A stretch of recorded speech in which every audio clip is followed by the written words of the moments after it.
Good afternoon. I'm going to depart from the standard tech PowerPoint, if you don't mind.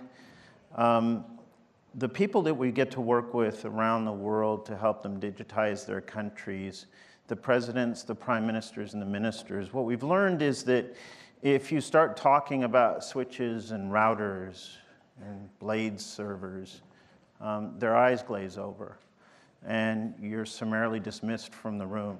What they care about is the human experience of digitization. And so that's what we're going to cover today. About 4 years ago now, we asked a fundamental question, which was, what are we missing at Cisco that the digital age presents? And we had the privilege of working with a number of presidents, prime ministers, ministers around the world. And what we found was that they all had digital agendas. They had spent an awful lot of money and an awful lot of time developing them. You know, the 20 economics PhDs in the bowels of some government building, banging this thing out for 2 years, and they release it to much fanfare, and it goes nowhere. And the reason it goes nowhere is because there's no execution plan. So what we thought was, let's get in there and let's create that execution plan for these countries. At the same time, transcend the notion of just technology and focus on GDP growth and jobs creation and building a sustainable innovation ecosystem. So effectively bridging the information age to the digital age and allow them to accelerate faster than they have ever accelerated before as a country. Allow some countries to completely leapfrog their current status into a whole new relevance on the world stage. So we're going to dive into cities and communities, but we're going to look at the impact on the people, and we're going to go straight around the world in pictures. We have massive projects, ones that are no doubt going to fundamentally change industries. Port of Rotterdam is one example. We're partnering with IBM on the Port of Rotterdam, and we are creating the first port that will be able to receive autonomous ships in the world. We're creating a digital twin of the port. We are measuring salinity of water, water levels, displacement of craft. We can now create an environment where a ship can travel from one part of the world to the other part of the world autonomously, pull into the port, wait its turn, come in, dock at a berth, undock, and leave again. Everything's unloaded autonomously.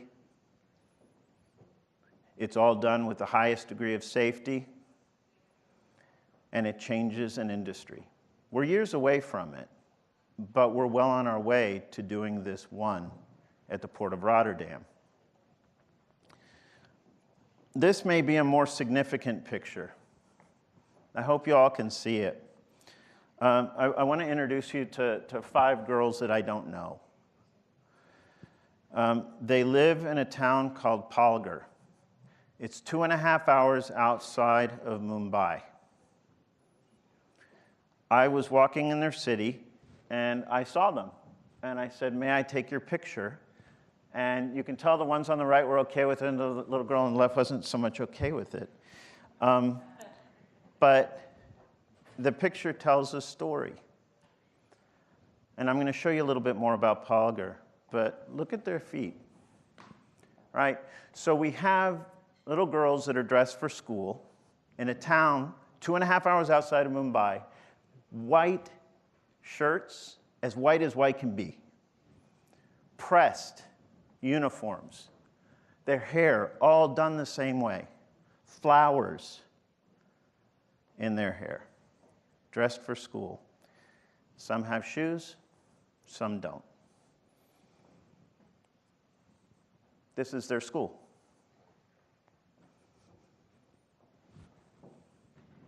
You can see their classmates going into class. This is recess. Now, I'm not sure what happened the day before such that that little girl at recess had to climb over, find a little stoop in a tree, hang her backpack, and take a nap for 45 minutes. But I imagine it's a pretty rough life.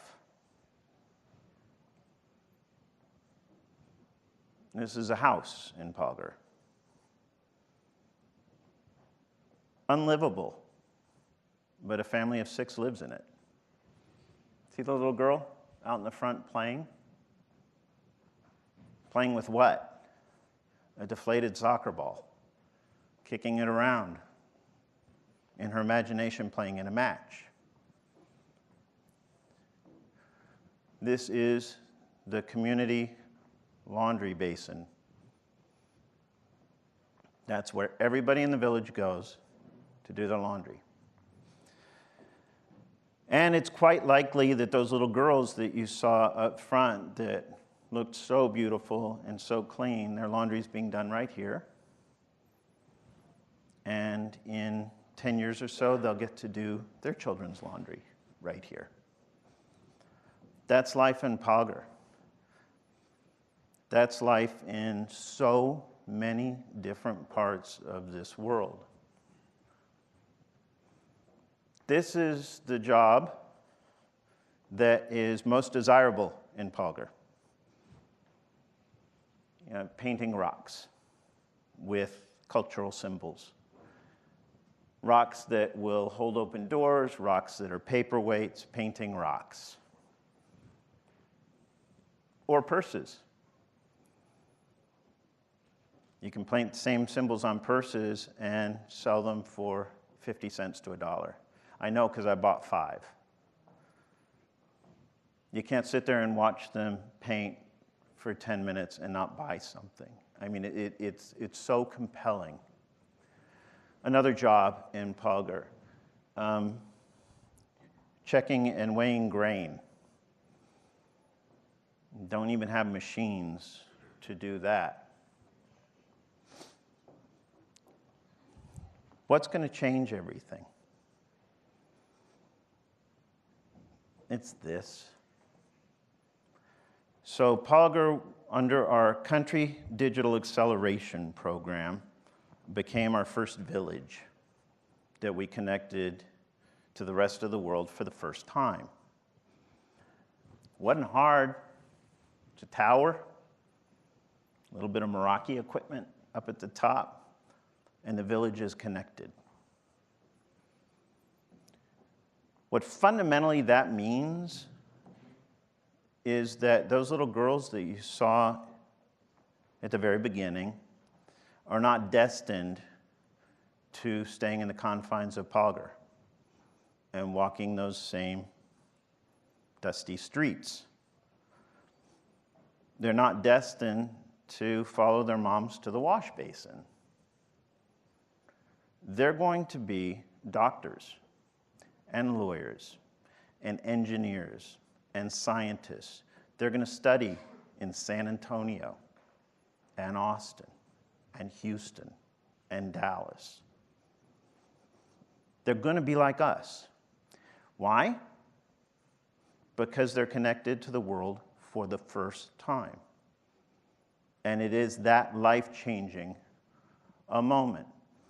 Similarly in India, Andhra Pradesh, one of the newest states in India. 50 million people, run by a really nice, smart guy named Chief Minister Naidu. This is an event that we held where we had just connected 2 million homes, 10 million people to the internet for the first time at less than $2 a month, charged to them. And we did it in 9 months. That's how fast we can do this now. And I don't mean just Cisco, I mean everybody. We'll be able to do every single home in Andhra Pradesh, an entire state, in less than 2 years. Now, What does that mean practically? Well, they're going to get access to healthcare by telemedicine. They're going to get access to education from the cities of Mumbai and and all of the major cities, all the major hubs where the India Institute for Technology and other universities are. And it's going to change lives. If you see this particular application, that's Chief Minister Naidu on the left.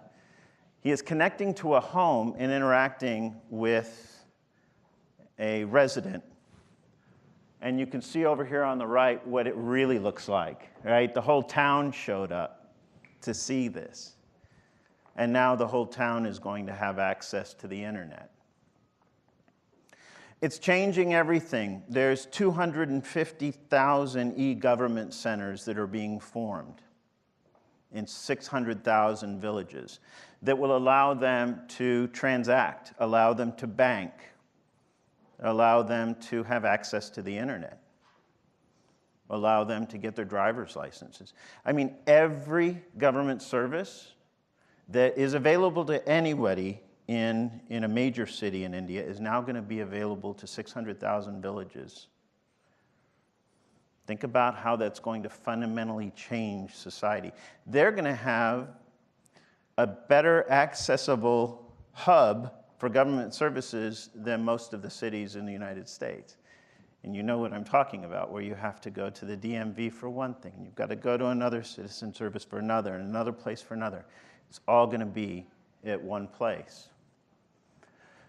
China. China gave us a very interesting challenge. This is Guangzhou. For those of you that know China, you know that it's in the southern part of China. It is a very fast-growing city, and they challenged us and partnered with us to build 2 smart cities from the ground up, asking the questions, what would we do differently if we were to build a city from the ground up in the digital age? How would we educate people differently? How would we provide health services? How would we transport people? Would there be cars? Would there be a need for garages, parking structures? What would a smart building do? How would the building interact with the citizenry? What would a social life be like? All of those questions we got to ask as digital age entrepreneurs that could build a city from the ground up. And that's what we're doing now. This picture, the reason it was important and why I showed it, it's the mandatory turning of the dirt ceremony, right? But what it really is a launch of a whole new way of thinking about city living. Switzerland. Switzerland has hundreds and hundreds of little villages in mountainous regions disconnected from one another. We're bringing all of the services available in Geneva and Zurich and all of the other major cities to these little villages. Same thing, transportation, education, healthcare. Again, it's all about inclusion. Manchester, UK. This entire city is a giant living laboratory. We have a program there called CityVerb.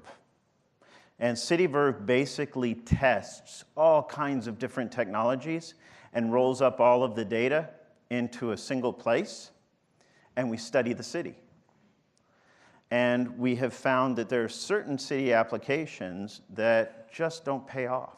They're really neat. Technologically speaking, they're cool, but the citizens get no value from them. So if your focus is on the human experience, the value that technology can bring to a quality of life, be it in Palgar or China or Manchester, then you think completely differently about how you approach a smart city, or as we call them, connected communities. Smart city, I'm afraid, is too overused as a term, and it's not very descriptive. If you say connected communities, that literally I'm connected to you, you're connected to the rest of the world, that's a whole different mindset. Mexico Conectado. In Mexico, for those of you that know Mexico City, you know that it's almost European, right?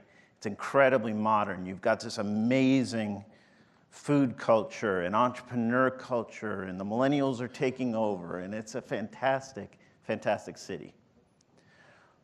But the whole rest of Mexico can be a challenge.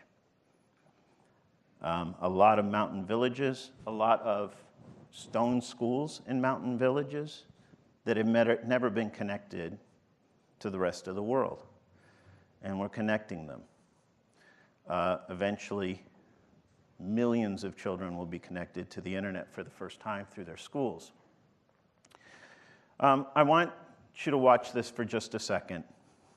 Humor me for 30 seconds.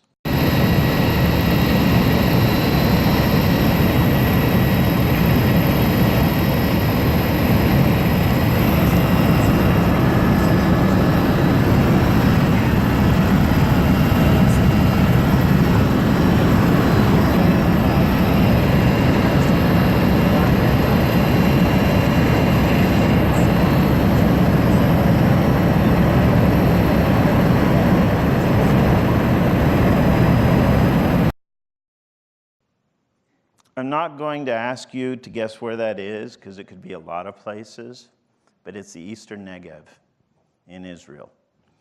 The point in showing the 30-second video is to basically say we're in a helicopter, we're flying out to the Eastern Negev. We are between a city and nothing, with nothing in between. You saw the little huts? Those are villages. They may be 20 or 30 people. Totally disconnected from the rest of the world. And yet, we're connecting them through NetGev. All of these little villages, the first time we connected, actually at this event, first time we connected a little village, little school in this little Bedouin village, the girls came on and we were just playing around and saying, so what are you interested in? And the one of 12 little girls in this school said, well, I'm interested in the interface between the brain and computers. I said, how old are you? I'm 9. So you're talking about artificial intelligence? No. Beyond artificial intelligence. By the time I'm getting my PhD, they're already going to have that figured out. I have to start working on what's next now. This is one of 12 little girls in a little village that was totally disconnected from the rest of the world. Imagine what happens when you release that potential, when you connect that potential. So we come to San Antonio. We've just sort of gone around the world. We've talked about the human experience and the impact. What do you have here in San Antonio? You have one of the top tourist destinations. You have an incredible brain trust in great universities. You are a hub for cybersecurity. You are a hub for the military. You have all of the makings for an extraordinary smart city, connected community. The question is, what will you do next? And that's what we aim to help solve together. The key to understanding the digital age and communities, connected communities around the world, is to understand that it is all about inclusion. It's all about making sure that Africa as a continent is lit up at night like the rest of the world. You know, those satellite pictures that go around the world? At night, US lit up like a Christmas tree. EU lit up like a Christmas tree. Africa, pitch black, except for that little bitty dot at the very, very bottom, right? South Africa. The rest of it's black. Imagine when you can unleash that. Imagine when you can take an entire continent and then give them the tools necessary to not just survive, but thrive. It's the promise of the digital age. The promise of the digital age is that this time around, no one gets left behind. And it's up to us to make sure. Thank you.